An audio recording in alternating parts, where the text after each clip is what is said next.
All right. All right. Good evening, everyone. We have a lot of folks still coming in from the waiting room. If you could mute yourself. If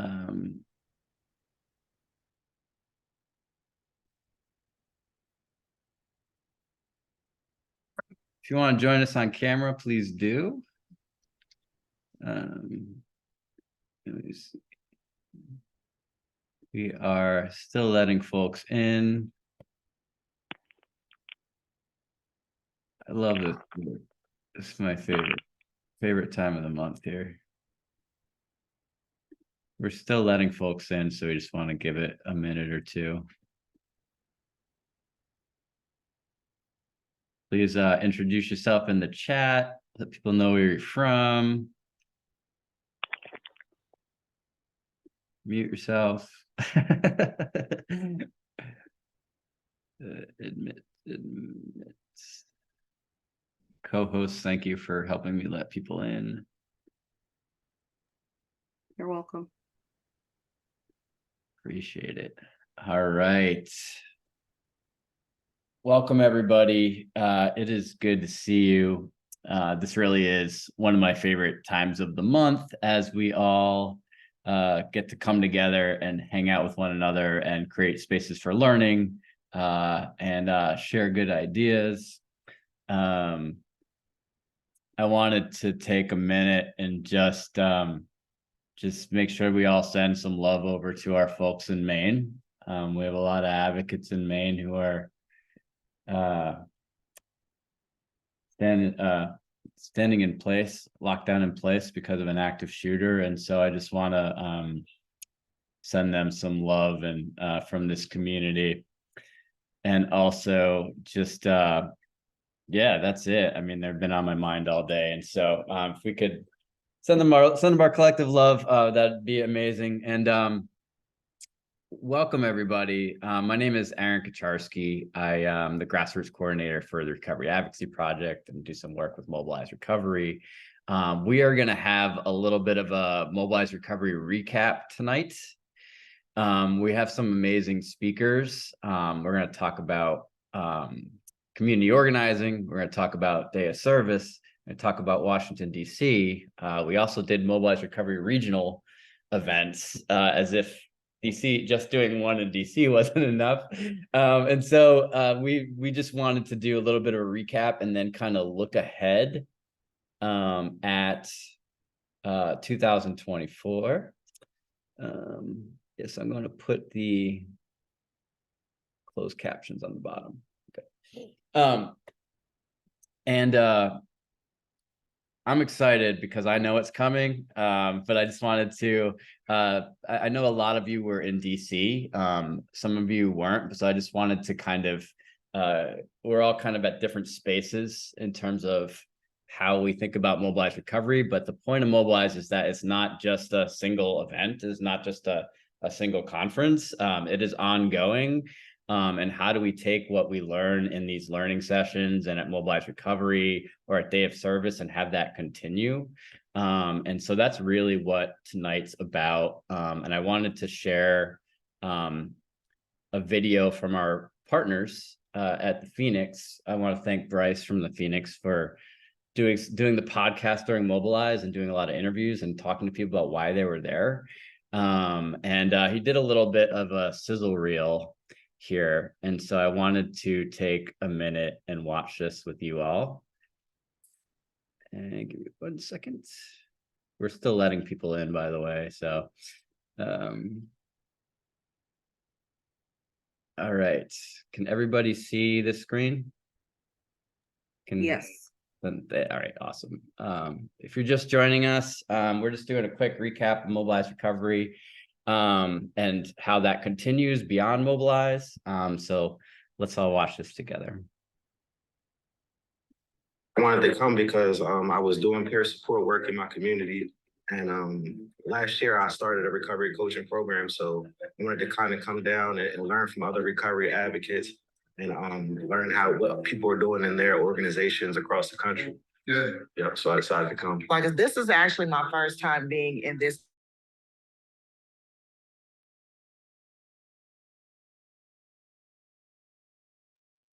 Aaron, did your sound go out?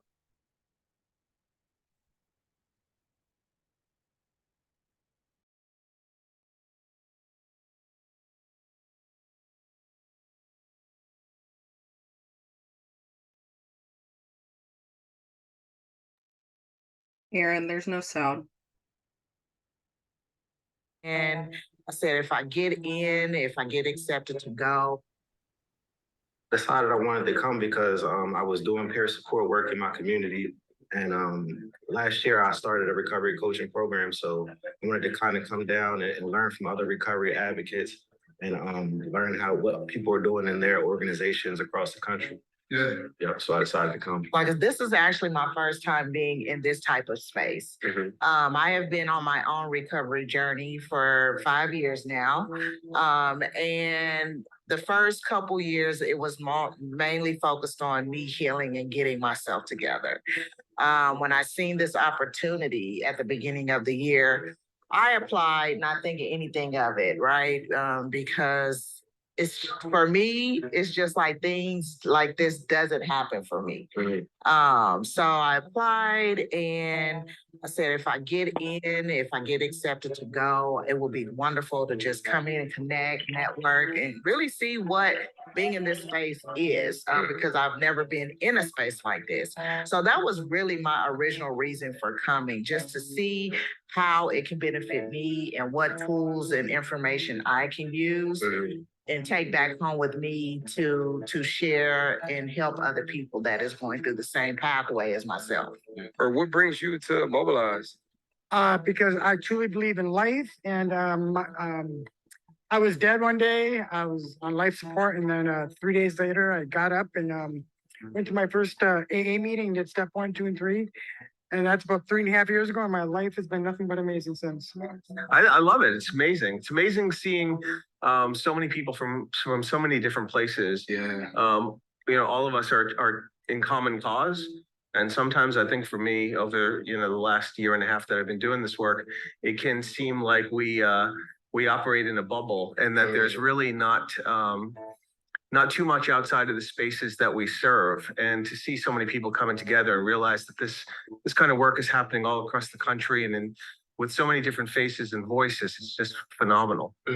I am also the executive director of the Reginald and Dion Smith Foundation, but more importantly, I'm a person in long-term recovery. I got clean in 1985, January 29th, 1985. Okay. And so I'm also a CARES certified addiction and recovery empowerment specialist. But I got here because my good friend Stancil Tootle, who's a member of our staff and outreach coordinator, he invited me. Okay. So this is my first Mobilize recovery, and I'm glad to be here. I'm just trying to get a lay of the land. So I love Mobilize Recovery. I have been coming to Mobilize Recovery since 2019. And I absolutely have met my tribe here. I have, since all the years I've been attending Mobilize Recovery, I have met so many people that have changed my life. Yeah. And I just love the fact that the networking and just talking to people about their recovery stories, being transparent, all of that stuff this is an epic year. This is the biggest year I can ever remember attending. I got that call that every parent dreads, that our oldest son was found dead from fentanyl, and his name was Seth, and he was 23. And my life changed real quickly. What I thought was important as someone chasing money and the fast cars and that lifestyle that I had for a long time in the wealth management business, I realized just instantaneously that I missed an opportunity to be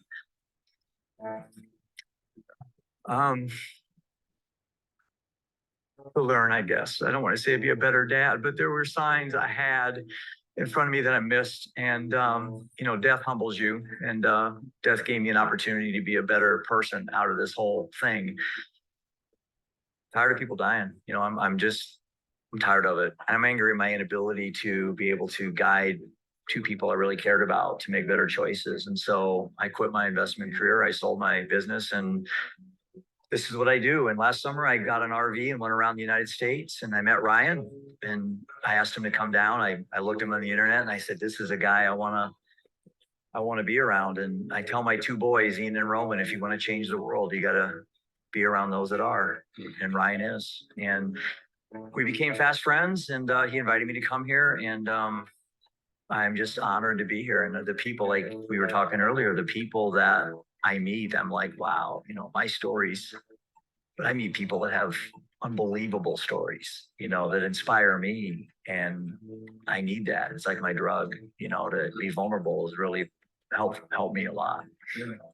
Being in DC and being at Mobilize is a real gift because this is where I came to get clean and sober. And so the DC community has been very central to my recovery. I met my sponsor here 37 years ago. No matter what space I've occupied through activism, my goal has been to eradicate the need for that space. I think that I come to these things in the hope that at some point we won't be having recovery conferences, but we'll be having wellness conferences, and the entire family will be here. Folks who are maybe dealing with a substance use issue, but then there's the folks who are dealing with some sort of mental stress or mental illness.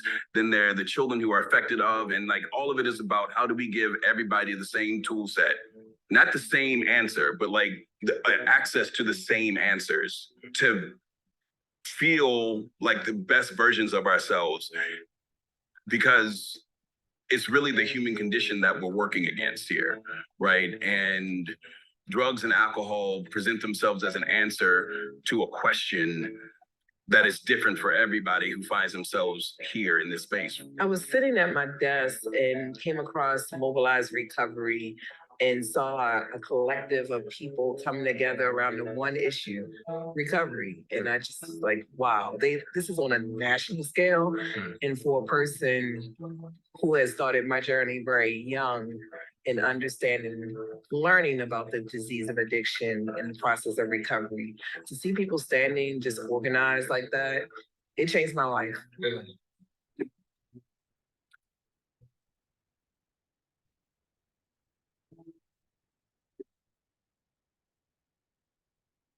Right.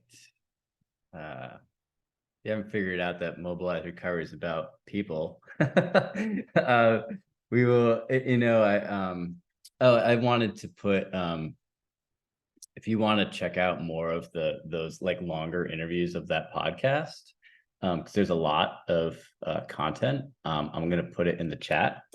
That's the Phoenix podcast. And so Bryce just said, quote, like and subscribe, like and subscribe. And so that is in the Phoenix podcast is in the chat box. Please click on it. You can kind of see the longer versions of those interviews. And Mobilize Recovery is a convening both either virtual or in person. And that translates to changes that we want to see in our communities and in our states. And that looks very different for all of us. But we are here to support one another and to share our strengths. And we had a staff member last year that really did a ton of behind the scenes organizing for Mobilize Recovery. Jacqueline Brown's just been amazing. And I wanted to thank her first, and then also just turn things over to her to just kind of just debrief a little bit with everybody. If you feel motivated to speak, just raise your hand virtually. We'll take you off of mute. But I'll turn things over to Jacqueline. Thanks, Aaron. You didn't say we were going to say something nice and make me all teary-eyed. That was very nice. Hi, everyone. My name is Jacqueline Brown. I am the chair for the Mobilize Recovery Family Caucus.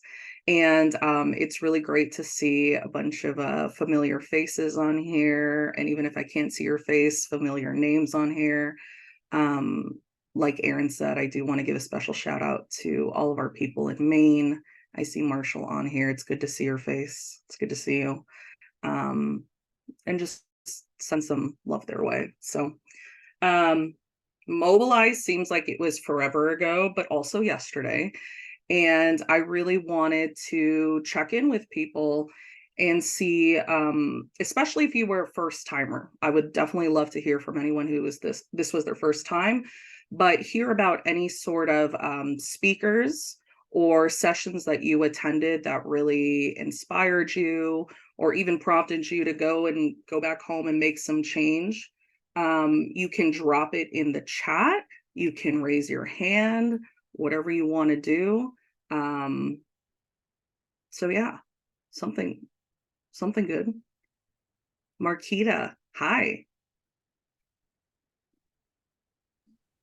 Hi, can you hear me okay? I can, thank you. Let me unmute myself. I'm sorry, let me take myself off of video. Hopefully you can see me okay. Yeah. Awesome. Okay, and I just got home from class, so I might look a little but it's good to see your face again, Jacqueline. When I tell you that experience, of course, that was my first time ever going to a mobilized recovery event, and it was so empowering. I met so many beautiful people, so many beautiful souls, where we exchanged business cards, and really I met a few people that are here in my state of Connecticut, and just the connections and seeing that how an entire room filled with people who share the same experience that I do was breathtaking because, as we all know, recovery is taboo. Well, not recovery, but this topic is taboo still. And it felt so good to see so many beautiful people going through this journey that I'm on. I don't feel alone because I have felt alone for so long. I'm like, is there anybody out there who's going through this out loud like I am? You know what I'm saying? Especially being a person of color, it's really, really hard in our community. So it was just a beautiful thing. And I'm excited. I'm so glad I got to connect. And I'm definitely going to be coming. I don't care where you all are going to be. I am pulling up, okay? Seriously, that's the impact that this had on me. So again, thank you. I don't want to take up too much time, and I truly enjoy. I'm actually going to speak at a youth institution tomorrow with teens who are locked up. Yay, that's Um, awesome. Thank you. So my whole message will be my story, and also just sharing some resources out there for them. And Mobilize will definitely be one. So thank you for letting me speak. Thanks, Marquita. I appreciate that so much. Ty, hi there. Hi. So yeah, so I'm a first timer as well. And to me, the experience was honestly the coolest thing I've ever experienced in my life. Just coming from, like a small town in Montana, and I put in an application and was like, I'm not going to get selected. But what the heck, and then I got selected to come. And just from the McShin Foundation, from going there to the barbecue to the drag show to Dr. Hernandez just lit my butt on fire. Like to start so I'm very passionate about criminal justice. I've been through the system. I'm trying to build peer support in our criminal justice system here in Montana. And he lit my butt on fire and made me realize I need to stop talking about it and do it. Yes. And just all of the people that I met there, and just the entire experience, like after I met and talked to Dr. Hernandez, and he added me on Facebook. I was walking down the hallway crying. I was like, I cannot believe, from getting out of prison 3 years ago to where I am today, and to get to be a part of all of this. This whole thing has just lit me on fire to my soul that I need to start. So Montana is like 10 to 15 years behind on everything. Like, we just started seeing fentanyl pills like 5 years ago, maybe. But that also means we're behind on recovery as well. So, this just showed me what everybody else is doing and all the other states are doing. And man, I just want to be doing all this stuff as well. And there's just too much to do. But I just thank you guys for this experience. To me, it was the greatest experience of my life, and I can't wait to do it again. So thanks, Ty. That was really sweet. Thank you. I'm going to go Stephanie, and then I'm going to go Patrick last because we have other people who are going to be speaking. So Stephanie, hi.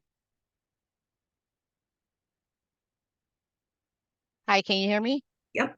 Oh, guess what? I am just excited. Everything was absolutely amazing.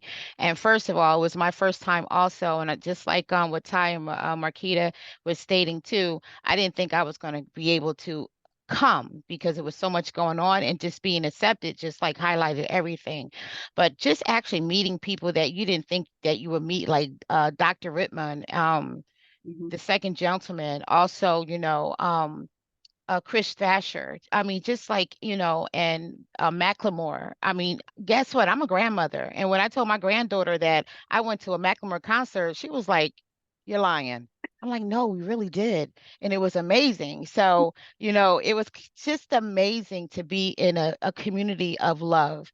And also, what really highlighted for me, and Marquita, I think you highlighted this too, especially in the Black and Brown communities, how now we're starting to see our other brothers and sisters in recovery and long-term recovery are beginning to look at some of the negative stigmas in reference to racial policies and also systemic injustices with that incurs all racial disabilities with disabilities also. And so just to have that conversation without being offended or offensive was just awesome. And it just lets me know that we're on the right track to begin to really bring our people back to productivity. And that says to me as a planner that we're ready to rebuild and redo and revamp and reimagine what our community should be like, and how our children should be able to live in safe, clean environments, because we are starting that now. So Mobilize, you guys got me for life. This is it. This is it. I'm retiring in 3 years. I'm an urban planner, and I'm already thinking of devising plans.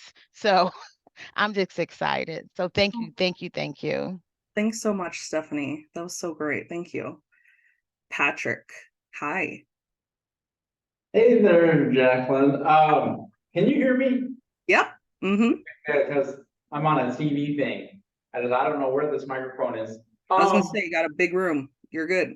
It was amazing, even though I missed the Macklemore concert. I was like gonna show up late, and I just had a senior moment. I came downstairs and everybody was gone, and I realized I didn't plan. So I was like, I was starstruck just to be there, just meeting all of you. I was just amazed. That Nick Shin barbecue and meeting, Randy and you, Rosie. I mean, everybody. It was awesome. It was Shishi. That was amazing. It was a really incredible experience. It's hard to describe too, right? Because I had a similar experience as Ty. Like I was so feeling like I wasn't gonna get picked. I was like, gosh, there's probably thousands of applications. Like, what are the chances that they're just gonna be like, yeah, we really want you there? And I'm like, I mean, I'm still finding my place in the recovery community, yet, even though I've been a recovery coach for 2 years. I just wanted to say thank you so much. Everything was really well planned. Everything was just amazing. So that's all I got. Thanks, Patrick. Aaron, sorry, I'm sneaking in Pat. Pat's my Okay, it's all right. Go ahead, Pat. Hi, Pat. You're on mute, Pat. It's cool. Pat, hold on one second. Still on mute. Do you see a thing that says unmute? There you go. All right. So sorry, I'll start at the top. I didn't get the Macklemore concert, so I hope you have him back in a subsequent year. But this was my first time as well, and my biggest reaction coming from this is that Mobilize are my people. At this time in my life, they're my people. And I did want to say that as a family member, losing my son, what I loved the best, the breakout section that I loved the best was the one with Annette talking about families and harm reduction. I mean, to me, if that had existed, 7 years ago, I feel like it could have made a difference in my life. So Great. Thanks for everything. Thank you, Pat. Okay, Aaron, you can go. Thanks, everyone. All right. Thank you all for sharing. I'm sure that we all have our own favorite moments. And even if you weren't in DC, there's plenty of opportunities to learn these community organizing skills, connect with this community wherever you are in this advocacy process or community organizer process. Welcome. Even if this is your first time here. I did a interview for a book today, and I was like, come get a crash course tonight. We're gonna talk about Mobilize recovery. And so we have a couple people writing books that are here tonight. And so if you're brand new, welcome. I wanted to my cat always starts if you're familiar with the monthly trainings that we do, my cat always starts talking right when it starts. And so that's what's going on in the background over here. All right. Everybody can see this? Very good. Jacqueline, you're the only one I can see. Can I have a thumbs up if you can see this? All right, cool, thanks. All right, so we're just gonna roll through this a little bit. As Jacqueline and I have been talking about, Mobilize Recovery is not just like this one-time event. It's not even just about DC. It's not about going to Vegas. So it's like there are the purpose of Mobilize Recovery is that we learn these things, we go back to our communities and go about creating the changes that we want to see. And there are a lot of ways that we can do that. We've spent a lot of time over the past 5 years with Recovery Advocacy Project and Mobilize Recovery building tools so that anybody can come into this movement and really just start to learn what they want to learn. And a lot of that has to do with what you all have shared in peer learning sessions and workshops over the years. And we record all of them and we archive all of them. And so that we build classrooms. And so this middle sort of section here, we're just going to kind of talk about how you can get involved right now if you aren't already. And then we're going to focus on the Recovery Day of Service. And just that was September 30th. And we had over 500 events across the country that people did service events. That means thousands and thousands of people participated in those events. And then we had 8 regional Mobilize Recovery events. And so we're going to highlight one of those 8. So that's in addition to the DC piece that we did. And then we have a little checklist of things that you can do. And so again, this is just really about people. And my favorite story from Mobilize was Randy Beard he went to a workshop around the social justice population. And immediately when he got home, he started working with that population because of that workshop. And that is really the spirit of Mobilize Recovery and what this is about. And so rely on this community, communicate with this community, whether it's on social media or, if you have a good idea, just go for it. There are people that are going to help you through your advocacy process. One way that Mobilize is really, you probably went to Mobilize and you saw a lot of the community organizing with Rosie, with the public narrative and building strategy.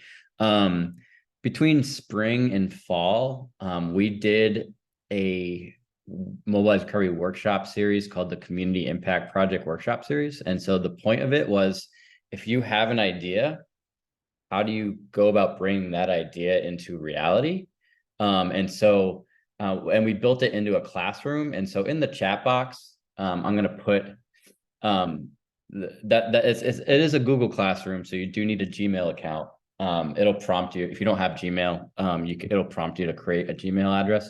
But please take a moment and join that classroom, because that really, when it comes to community organizing, we had some amazing presenters between April and August that focused on the different roles of social change, building relationships in your community. And I'll show you what it looks like here. When you add a classroom in Google, you just go to your Google apps here and you just scroll down to the classroom, and your community impact project classroom will come up. Okay, and so everybody can join this classroom. And when you get there, you can talk to one another in this stream, but most of it is in this classwork right here. So you just click on the classwork tab. That's the main tab. And that has all the workshops that we did. So roles of social change, you just click on it and all the materials are there.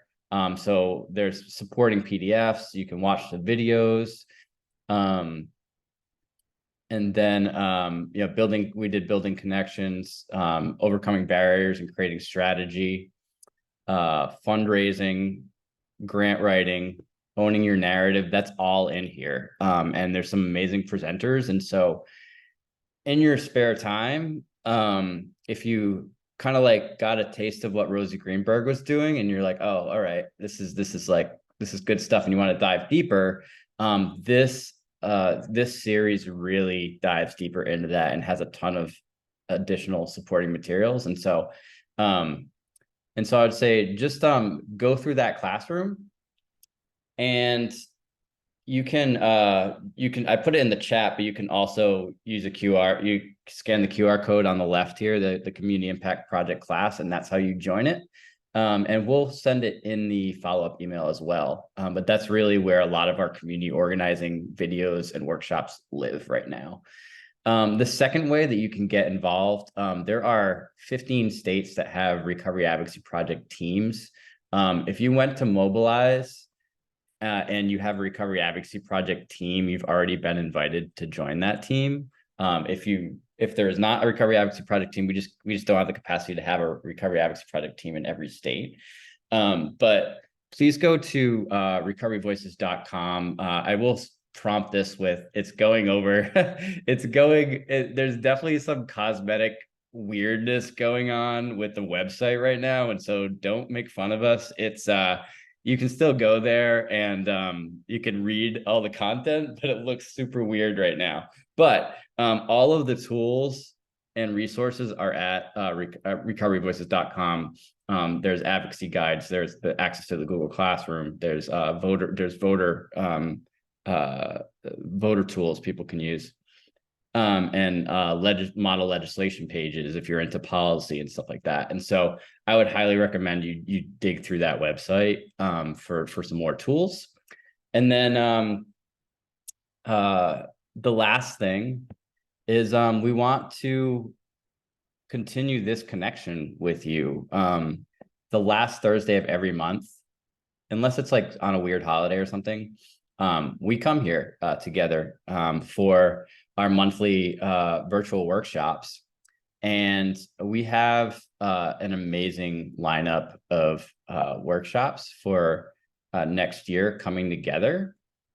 And we really wanted to, so this is going to be 2024. I'm going to let you know what's going on in November and December. But starting in January, we're really going to focus on this piece around how there's this interconnected recovery community. And so like there are amazing things that are happening in the faith community, for example, or spiritual community and metaphysical world, or LGBTQ issues or BIPOC issues. Like, how does that all relate? Like, why does it matter that, like that as a addiction recovery advocate, that I show up for people who are advocating for mental health issues, right? Like, how is that all interconnected? And so it's an opportunity for us. Like, I think sometimes when you see like a family member workshop, like just the family members show up, right? And like, it shouldn't be like that. we should really come to an understanding of why do family members put themselves out there to be a part of this community, and what are the issues that they care about when we're advocating for policies that are gonna give more people who use drugs access to care. Are we including people who use drugs in those campaigns, right? And so it's really 2024 is really going to look at like why all of this is connected. I think about LGBTQ issues where there are a lot of examples of that community legislatively, policy wise, coming under attack. And so how and why does that impact the recovery advocacy movement?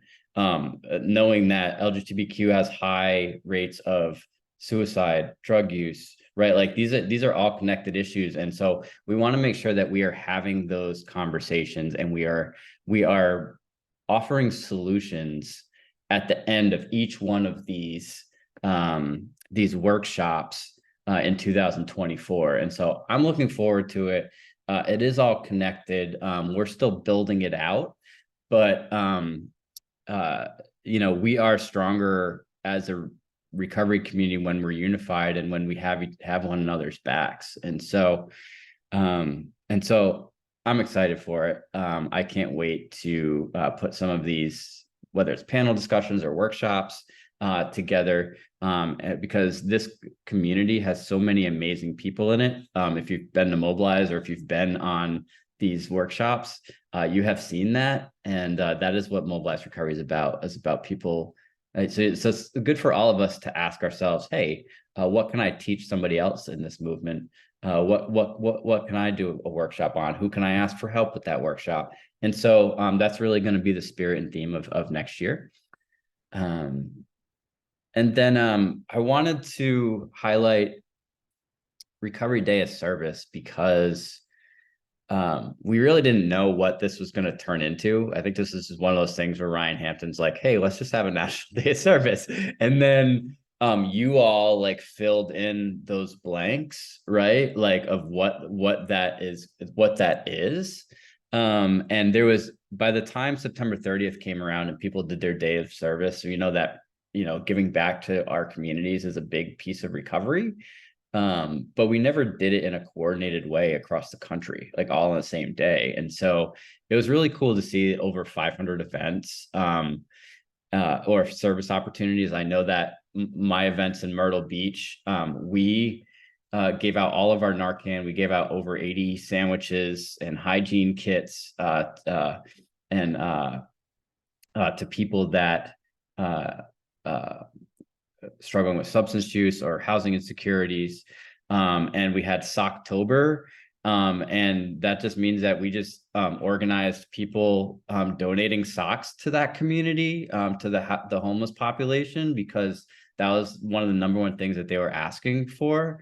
And throughout October and to this day, we've been able to donate 3,000 pairs of socks. So think about that, 3,000 pairs of socks throughout October. And so I guess I wanted to give a shout out to a little coffee shop called Fresh Brewed Coffee House in Myrtle Beach for making that happen.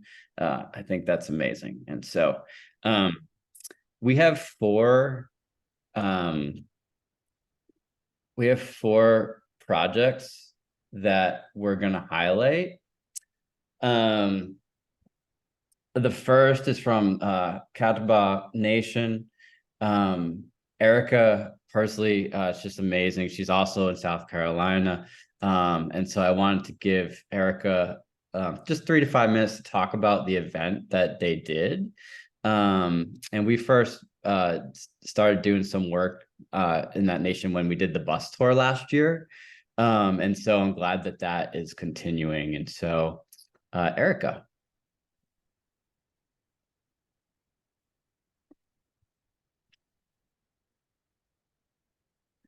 Hold on. Is Erica on mute? Where'd she go?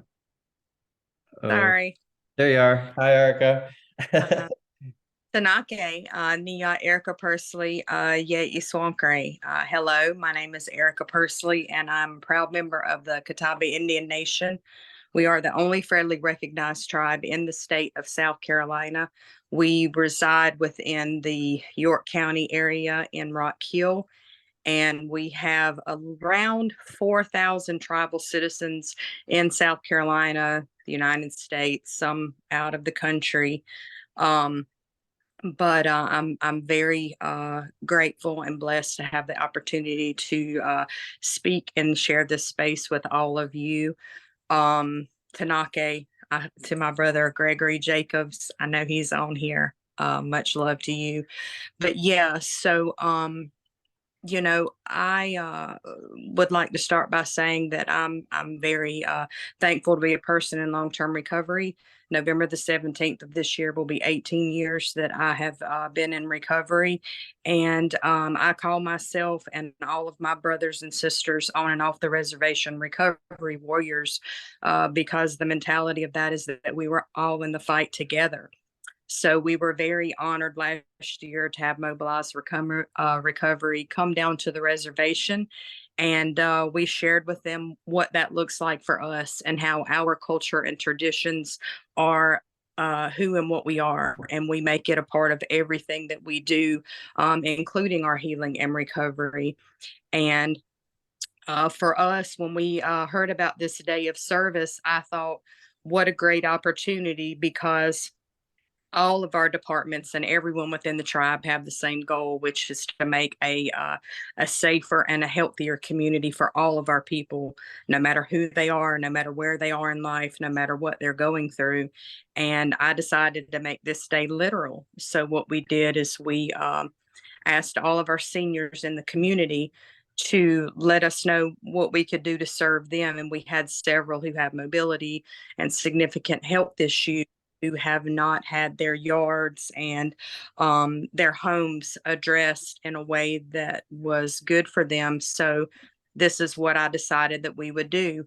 We had 15 different seniors who were eligible, and we were able to do 6 this day. And you see this small group of people are made up of our behavioral health department, our environmental services, our tribal law enforcement department, but we also had a wonderful partnership from a nonprofit in Rock Hill called Men on a Mission.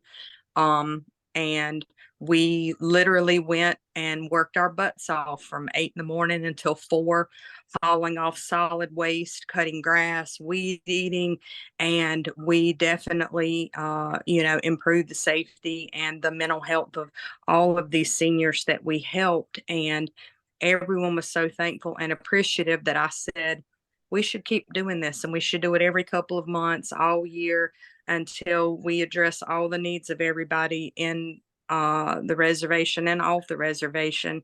And that's exactly what we're doing. So we're already setting up another one. That's our next one is going to be a staff day.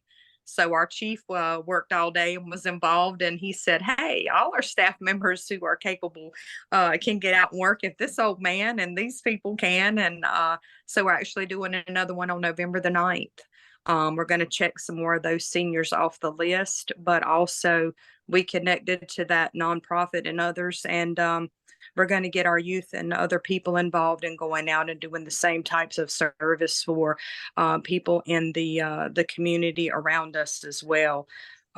Because our principles and teaching in the medicine wheel is that those colors represent everyone, red, yellow, black, and white. The Creator created us all, and we have to look out for all of our brothers and sisters. So I say, Hawo, thank you to all of you brothers and sisters on here, because you are also recovery warriors.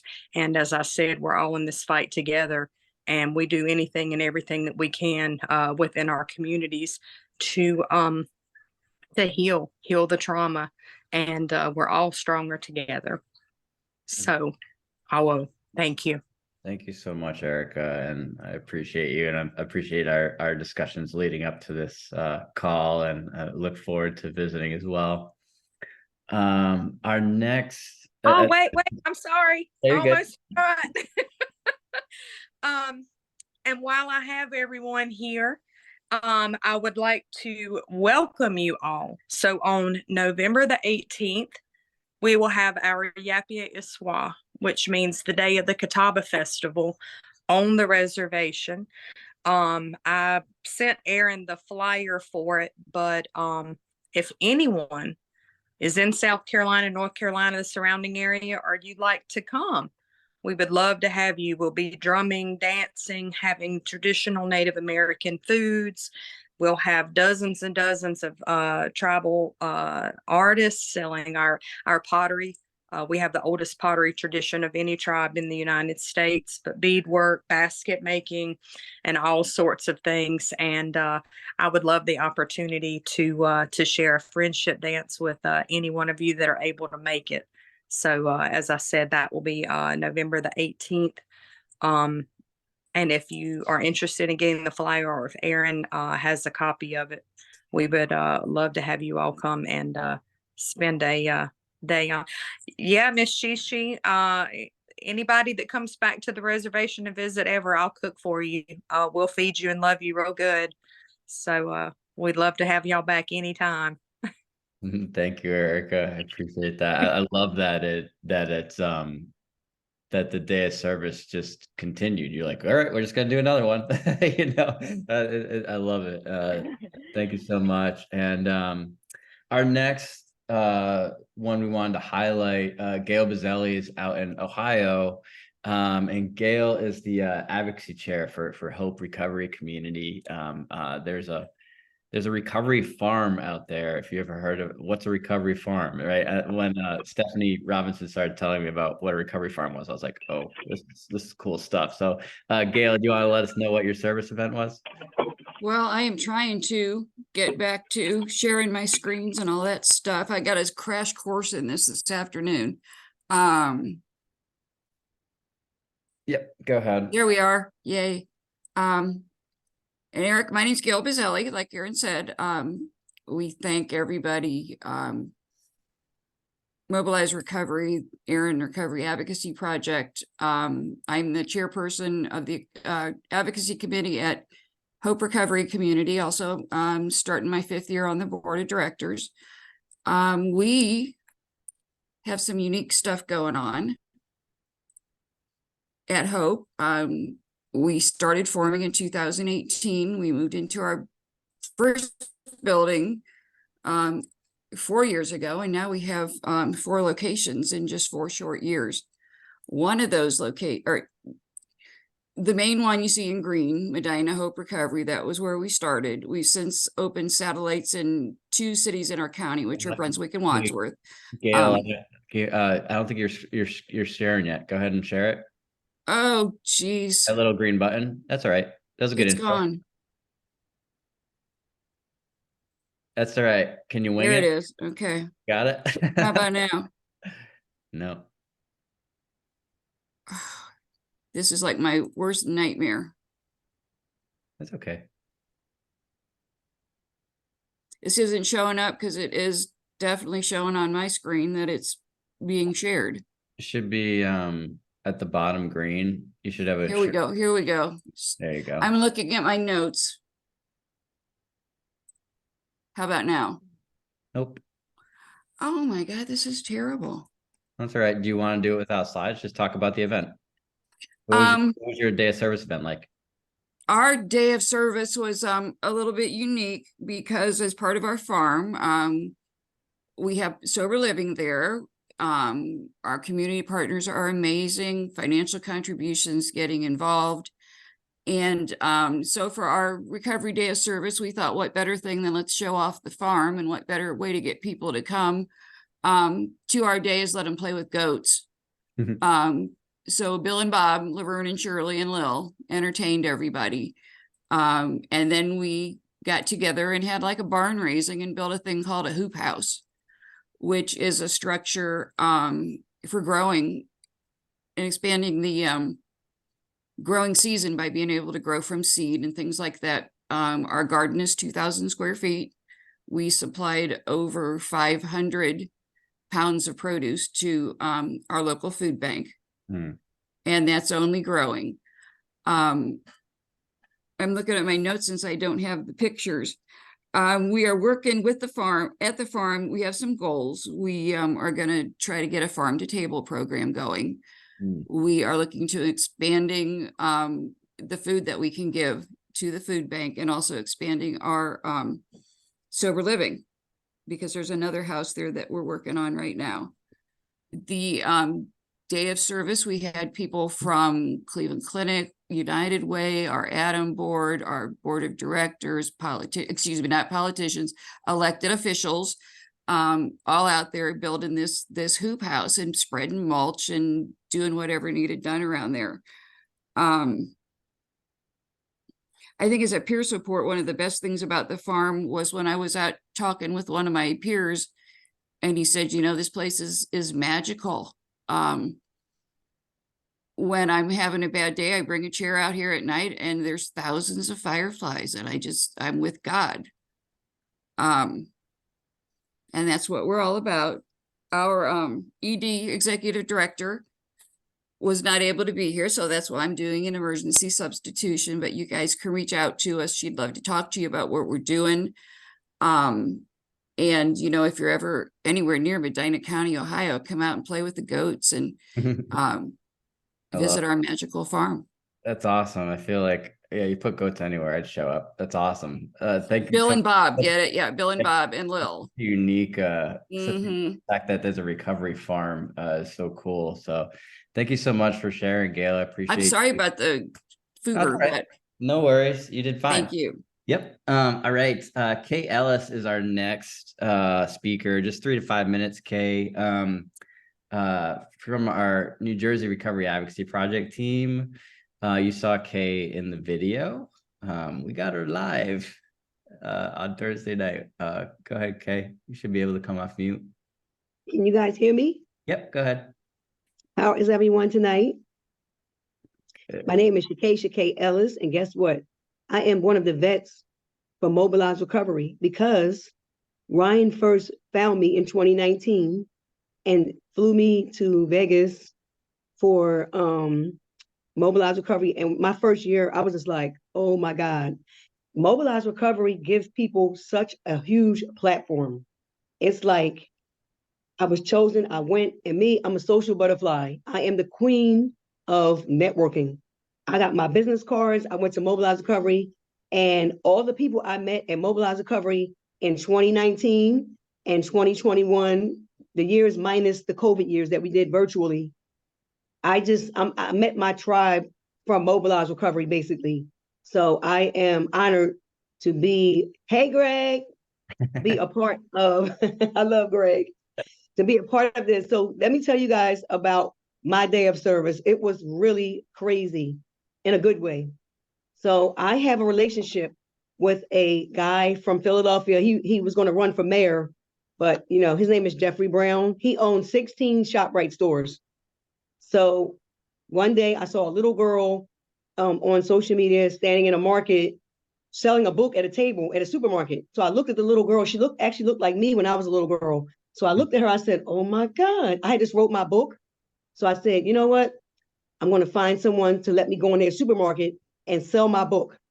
So I went into supermarkets and met with Jeffrey Brown. I inboxed him. He reached back out to me and said, that sounds like a great idea. I said, listen, there's a need for me to be in these brown and Black communities because people are dying at a higher rate of overdoses and stuff, and we don't have the resources. So he said, you can come into my market, set up a table and sell your books.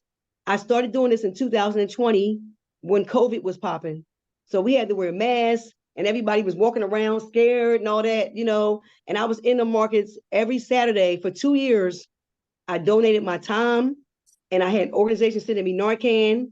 I was giving out Narcan. I gave over 100 boxes of naloxone from 2020 to 2021, 22. And last year I stopped. I gave out all this Narcan. So for my day of service, guess where I wanted to go back and do my day of service? One of the ShopRite stores.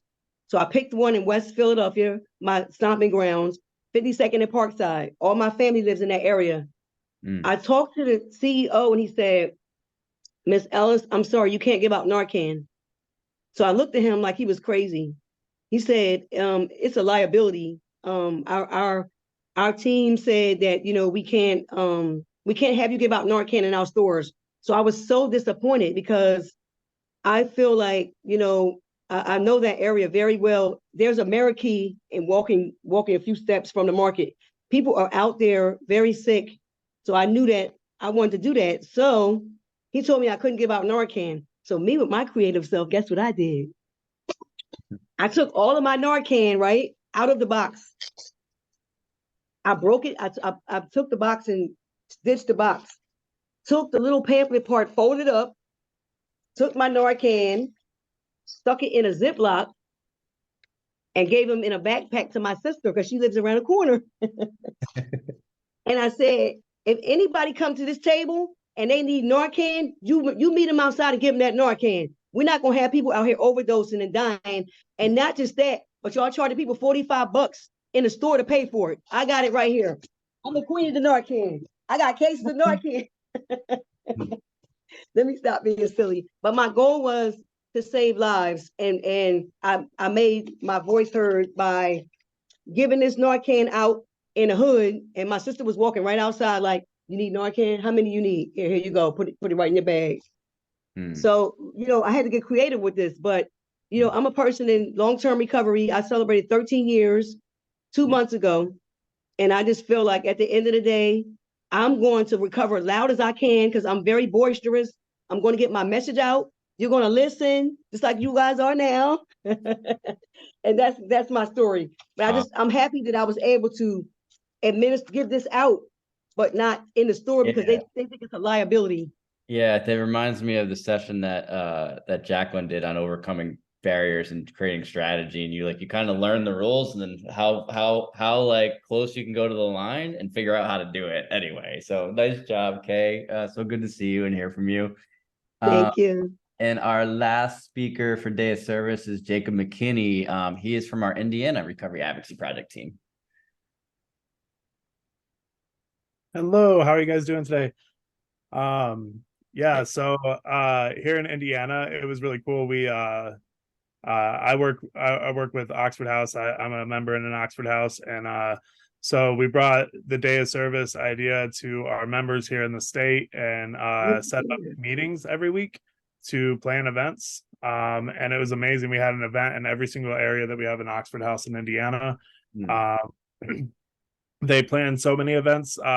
They planned events that other people couldn't go to because of their work schedules. So they planned other events. So they had alternative events to go to over the weekend. And it was amazing down in Evansville, Indiana, on the south part of the state. They did a cleanup of the Jimtown neighborhood. It's just kind of a rundown area, and they went around and they picked up.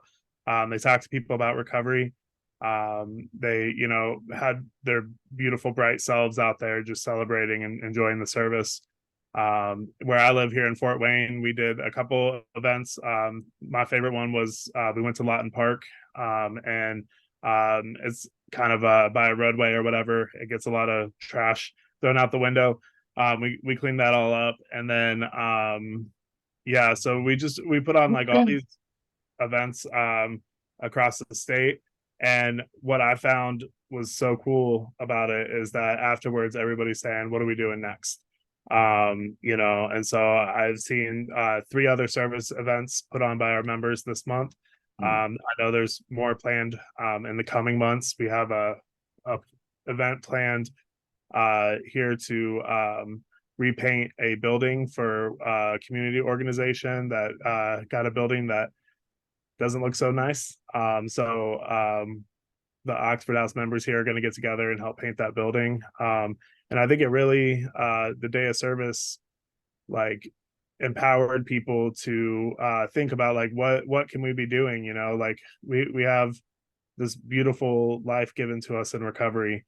And what can we give of ourselves back to the communities that we're a part of? So. Love it. I love it. I love that like a lot of these examples are not just like one shot things, like they're just continuing and going, and that came from your residents, from your people. They're just like, all right, let's do it again. I think that's amazing. And so thank you, Jacob. I love the work that you're doing up in Indiana, and see you on the Monday wrap meetings. Yeah, see ya. Yeah, thank you.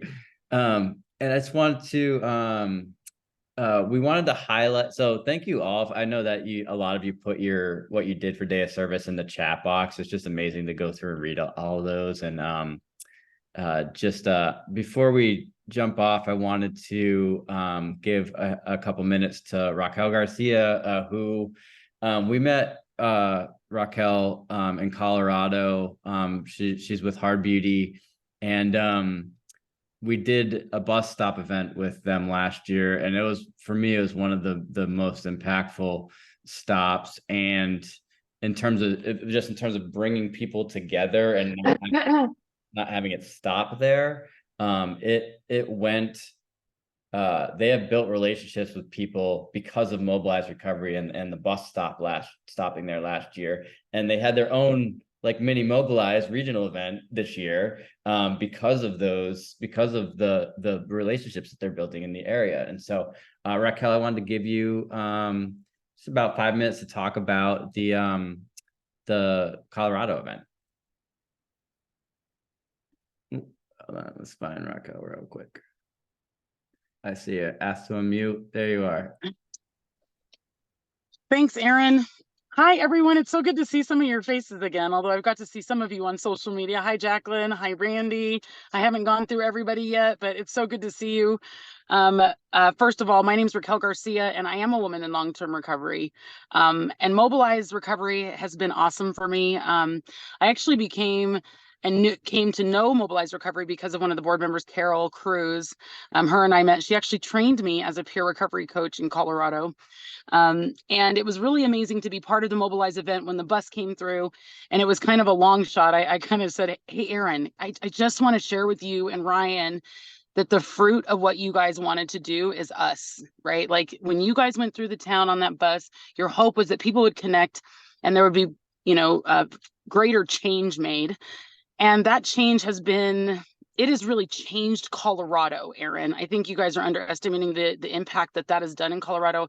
I just left the consortium today of Colorado where 5 of us that met there. I was there with Dr. Stater again and the Naloxone Project. And, because of that, I'm actually vice chair of the Naloxone Project. We started in Colorado and we have 10 chapters across the state. And our regional event really was like, hey, Aaron, I want you, we weren't really one of the ones that were going to be picked or chosen. But I was like, if he gives me a shot, we are going to knock it out of the park. And so we did. I live in Douglas County, Colorado is the most affluent county in the state of Colorado, with some of the greatest stigma. And it sits outside the Denver area. Most of recovery that comes to Denver, honestly, the bus is an example at first, but always comes to the bigger cities. And it tends to not come to communities outside of the city. And so I told Aaron I wanted to do a rural project in Douglas County where we actually set ourselves up in a barn. We had 2 barn spaces at our fairgrounds. We invited the community come in. We had over 250 in attendance, which was astronomical for our small community. It was really amazing to have Denver come to Castle Rock. One of the most powerful experiences was our sheriff. We have a wonderful sheriff in a very kind of ignorant community. Our Sheriff Duffy, who runs our county jails, has felt like he has been neglected and forgotten in his county when he says and he screams that we have an opiate use disorder problem. We have people overdosing. We have people dying. Nobody's listening to him. And watching this grown man come in on a cane, he could barely walk that day. He had just had knee surgery not too long before that. He was taken back and very emotional when he saw how many people showed up for his county. He is one sheriff that makes sure that everybody's carrying two doses of Narcan on them or naloxone. But he's been alone. And so he was really overwhelmed with emotion when that happened. And so it was really neat to be able to bless a police officer with some hope that somebody's listening to him. The other thing that was really amazing is, again, in a very 90% white community, very stigmatized, we had our mayor of Colorado. So what we did is we decided if we're going to do something, we wanted something to be declared that day. And so what we started was a stigma-free zone where city officials or organizations or businesses could declare their space as a stigma-free zone. And in Castle Rock, Colorado, which is, again, right, like where I'm at, was the first to sign. And we got our Mayor Jason Gray, to sign a declaration stating that Castle Rock is a stigma-free zone. That was followed by our sheriff's department. And since then, Aaron, it's just kind of blown up. I kind of can't keep up with it yet. And today, even, Aaron, I met with the mayors She's the general counselor for mayors for the state of Colorado, and her and I are going to partner and get more mayors in the state to sign this and declare this stigma-free zone. And it became such a big thing because our mayor actually randomly decided to share a recovery story without telling anybody he was going to do so. And you guys, I just want to share with you this safe space that Peers and what we do creates for people who are not us is amazing. And it's felt because in a very random moment, the mayor started sharing his experience about being offered heroin. And he shared that he didn't do it because he didn't want to. Didn't do it because he was scared. You should have seen mouths drop in the room. And then he shared a very heartfelt story about a cousin that he loved very much who did lose his life to opiate use. And it was so emotional, and everyone in the room was in awe. And I was able to go up after him and I said, you know, Mayor, thank you for sharing such an intimate story. He said, you're welcome. I said, and he had announced on stage too, he said, I've never, ever shared this story in public before. And so I went to him and I said, so how did that make you feel? He goes, Raquel, it made me feel really good. I said, good. You're one of us. Welcome. Right. So now the mayor of Castle Rock has just turned into our family. Right. And I said, you know, you did something very hard and very beautiful today, sir. And I just want to commend you. So we were able to break down some barriers there. And I live in a very not advanced community. I don't know how to say it. Trying to find the nice words to say, you know, I'm a woman of color. I'm one of the very few in my community, and I lead the only recovery organization that we have in our entire county. And I just want to say thank you to Mobilize. I mean, it's literally changed. It's changed everything from me since the bus, even though that wasn't my intention. I love the work I get to do for the state of Colorado, and for the peer workforce in our state. And being there around y'all, like I don't know who said at the beginning, like, is there anybody out there? Am I by myself? Am I doing this alone? Because I don't live in a community where there's a lot of us. You know, I gotta find us, you know, in grocery stores and hopefully find somebody. But Oh, yeah, you muted there for some thank you guys. Thank you so much, Raquel. It was a pleasure working with you and your team to just you're the easiest people to work with because you all got you already know you're like have this vision. You're like, we're just gonna go do it, and you do it. And you have just the amazing abilities to build connections, build relationships with people, and so thank you for you know, you really your teams out there has really been able to capture the spirit of what Mobilize is about. And so thank you for sharing. And you also had a puppy corner at Mobilize Recovery, which is very Mobilize recovery thing to do. So thank you for that. And so you well, and you know what, I gotta say that too, because we have a group out here called Positive Recovery. And Positive Recovery, they actually house cats and dogs and do fostering while our people go into treatment for mental health or substance use disorders. And we were able to raise $1,800 for that organization on that day as well.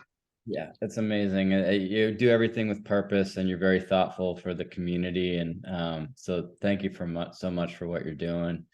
Yeah, just wrapping things up tonight. Thank you all for being here. As I mentioned, you'll get everybody will get a follow-up email. If you didn't sign up for the Community Impact Project Classroom, there will be a sign up in that email. I'm going to ask you to register for Mobilize Recovery virtual sessions. On Thursday, November 30th is the next one. It's actually not going to be here. It's going to be a Facebook Live with Heather Ogden, Tom Jackson, Monique Runge, and Johanna Dolan from Maryland, doing bringing radical well-being to care settings and advocacy spaces. Well, when we have the Facebook Live info for that, we're going to send it to you, but that is last Thursday of November, 7 p.m. Eastern. And then in December, let me just make sure. I have this sign up for December 14th. Obviously, we're not going to do the last Thursday in December because it's crowded in the oh, there we go. It's crowded just because of the holidays. And so December 14th. Jacqueline, do you want to tell people the Family Caucus is doing it? It's December 14th. You can sign up in the chat. I just put it in there in the chat box. So just sign up for December now. We'll get you November soon. Jacqueline, do you just want to share a minute about what Family Caucus is doing that day? Yeah, so a couple of members from our Family Caucus are going to be presenting on craft. Just a very brief overview. If you are a family member, you may have already heard of craft, which is community reinforcement and family training. But since we're trying to integrate everyone and only family members know about this, we're going to be talking about this because these are techniques that you can use in your own just daily life that I use all the time. And additionally, it's evidence-based. We love a good evidence-based technique. So definitely come check it out. I'm super excited for our Family Caucus members to represent. And that's all I got. I love that. Thank you, Jacqueline. Thank you, everybody. I want to thank Jacob K, Gail, and Erica just for sharing about what they're and Raquel, sorry, about what they're doing in their communities and just the ripple effect that this has in our communities. Just stay connected with one another. On these monthly calls, it's important for us to come together. And then on social media, you can find Mobilize Recovery on Facebook and Recovery Advocacy Project as well. So thank you all. I will see you on November 30th for the Bring Radical Wellbeing and Care Settings to Advocacy and Care Settings, and that will be on Facebook Live with Tom, Heather, Monique, and Joanna. So it's a good crew. I'm excited about it. Good to see you all. Take care of one another, and please be safe. To our folks in Maine, stay sheltered in place. We love you. Bye all.